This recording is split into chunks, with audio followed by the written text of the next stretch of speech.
Hello tout le monde, bonjour à tous et à toutes, j'espère que vous allez bien, moi ça va super bien et pour tous ceux qui ne vont pas bien, confiez-vous à Dieu, restez positifs et faites du bien autour de vous et vous recevrez toutes les grâces que vous méritez.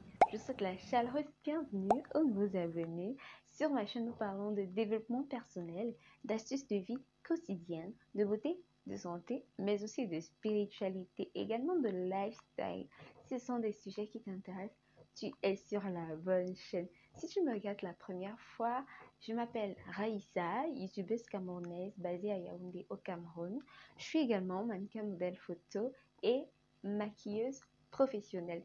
Si tu es intéressé par un de ces profils et que tu souhaites me contacter de façon professionnelle, mes réseaux sociaux sont en barre d'infos, Instagram, Facebook. Contacte-moi, n'hésite pas à me suivre sur mes réseaux sociaux. Aujourd'hui, je vais partager avec vous 5 conseils pour une vie joyeuse. 5 conseils pour une vie épanouie. 5 conseils pour une vie heureuse. Oui, même la Bible le dit. Soyez toujours heureux. Soyez toujours joyeux. Soyez toujours heureux. On reconnaît un enfant de Dieu par ce qu'il dégage, par la positivité qu'il dégage. Vous ne pouvez pas vous prétendre être enfant de Dieu, être voilà un chrétien si vous ne reflétez pas la joie de vivre. Anyway, no way, c'est impossible. Donc aujourd'hui, je vais partager avec vous 5 conseils ou astuces qui vont vraiment vous aider à travailler votre joie de vivre, à la développer davantage si elle est déjà présente. On va commencer tout de suite. Premier secret du bonheur que je vais partager avec vous aujourd'hui, et ça, ce sont des secrets by Raïssa Darling. Hein, by moi. Et je vous assure, c'est vraiment efficace si vous mettez ça en pratique. Super top, super top. Alors, le premier secret du bonheur, sans toutefois tarder, c'est la positive attitude.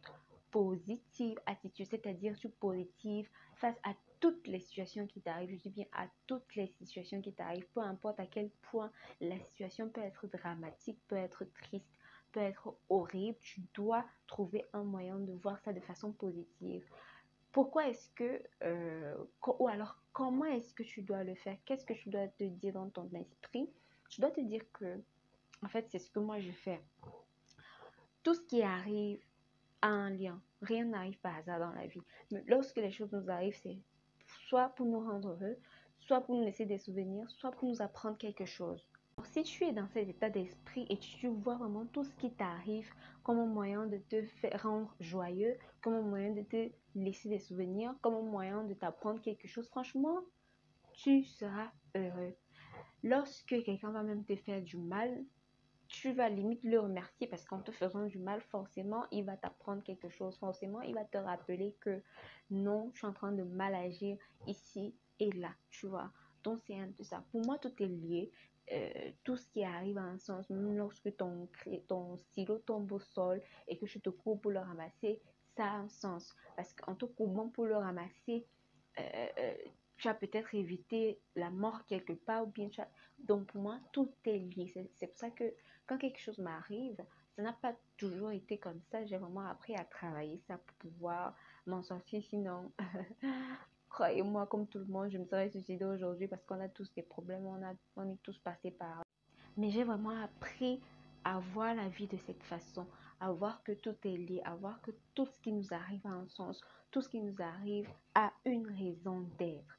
Donc, positive attitude, que quelque chose t'arrive, dis simplement que, et quand quelque chose de négatif surtout, bon, qu'est-ce que cette personne va encore m'apprendre cette fois? Qu'est-ce qu'il faut encore que j'apprenne de la vie? Qu'est-ce qu'il faut encore que je réduise? Qu'est-ce qu'il faut encore que je travaille? Voilà. Pour moi, c'est ça. Pour moi, c'est ça. Peu importe à quel point la chose peut être dramatique, prenez toujours ça de façon positive et vous aurez une belle vie. Et vous aurez une belle vie. Et d'ailleurs que être négatif, être triste, être frustré n'a jamais rien résolu dans la vie. Donc, c'est une perte de temps. Period. C'est une perte de temps. Deuxième chose, ne rien prendre personnellement. Le plus souvent dans la vie, ce qui nous rend triste, c'est la façon dont les gens nous traitent, la façon dont les gens nous parlent. Et je vous invite ici à ne rien prendre personnellement, mais alors là, rien du tout. Parce que le plus souvent, lorsque les gens vous font du mal, lorsque les gens vous parlent mal, ça n'a rien à voir avec vous. Mais alors, rien à voir avec vous. Ils reflètent juste leur mal-être. Ils donnent juste ce qu'ils ont à donner. Si par exemple, tu es dans une relation amicale et que la personne, tu donnes du positif, mais la personne te donne du négatif, ne lui en veux pas, ne prends pas personnellement. C'est pas parce que c'est toi, c'est pas parce que tu es mauvais, c'est parce que la personne n'a rien d'autre à offrir en fait. Parce qu'on on ne donne que ce qu'on a. On ne peut pas donner ce que l'on n'a pas.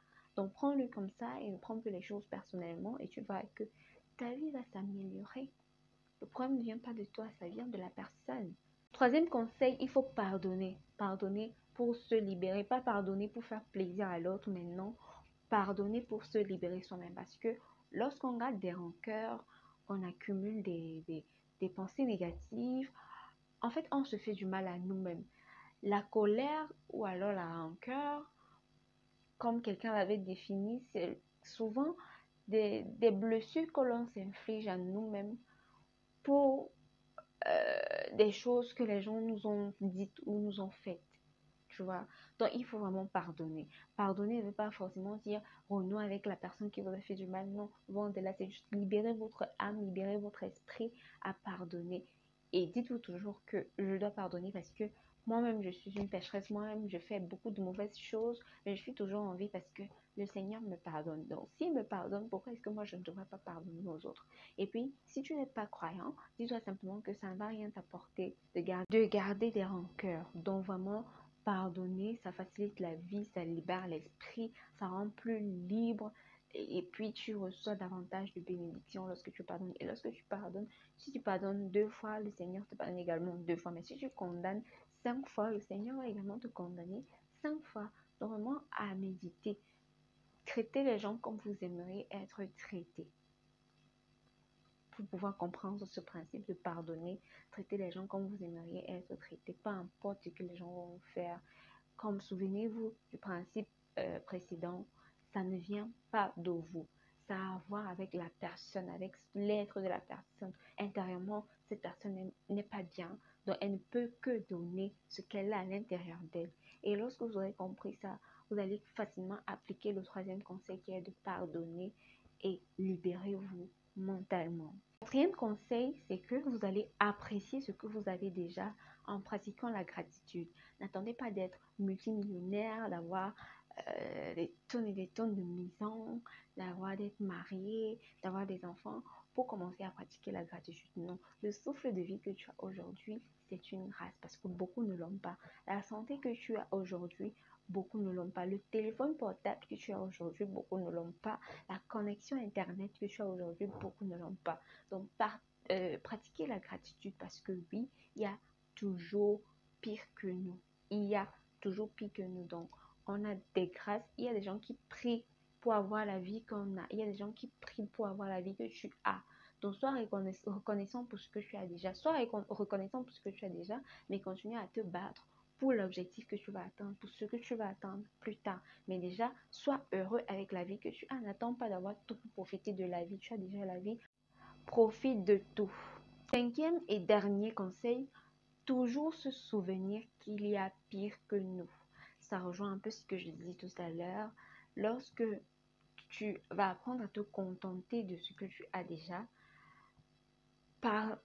pour le faire, tu vas devoir passer par là. Tu vas devoir te souvenir qu'il y a pire que moi. Donc, je ne dois pas me morfondre comme si ma vie était finie, comme si j'étais la dernière sur la liste parce qu'il y a toujours pire que soi. Pendant que tu te plains que tu n'as pas assez de vêtements, il y a quelqu'un, par exemple, qui n'a même pas à manger. Pendant que tu te plains que tu n'as pas assez de chaussures, il y a quelqu'un qui n'a même pas de pieds. Pendant que tu te plains de ci et de ça, que ta maison est trop petite, il y a quelqu'un qui est sans abri. Donc, toujours se rappeler qu'il y a pire que nous. Toujours se souvenir qu'il y a pire que nous. La santé que tu as aujourd'hui, beaucoup ne l'ont pas. Le souffle de vie que tu as aujourd'hui, beaucoup de gens meurent tous les jours. Donc, souviens-toi toujours qu'il y a pire que toi. Et je t'assure, tu vas apprendre à être heureux parce que tu vas te dire, mais non, je suis là où je suis, même si je n'ai pas mérité, mais j'ai quand même ce que j'ai. J'ai le souffle de vie, j'ai la santé, j'ai un toit pour dormir, j'ai à manger tous les jours, c'est une grâce et je dois me réjouir. Donc voilà, c'est ce que je voulais partager avec vous dans cette vidéo. J'espère que la vidéo vous aura plu. Si c'est le cas, n'hésitez pas à me laisser des pouces en l'air, commentez, partagez et abonnez-vous si vous avez oublié. Ensuite, activez la cloche de notification pour être au courant à chaque fois que je publierai une nouvelle vidéo. On se dit à très très bientôt pour une nouvelle vidéo. Je vous fais d'énormes bisous. Mouah.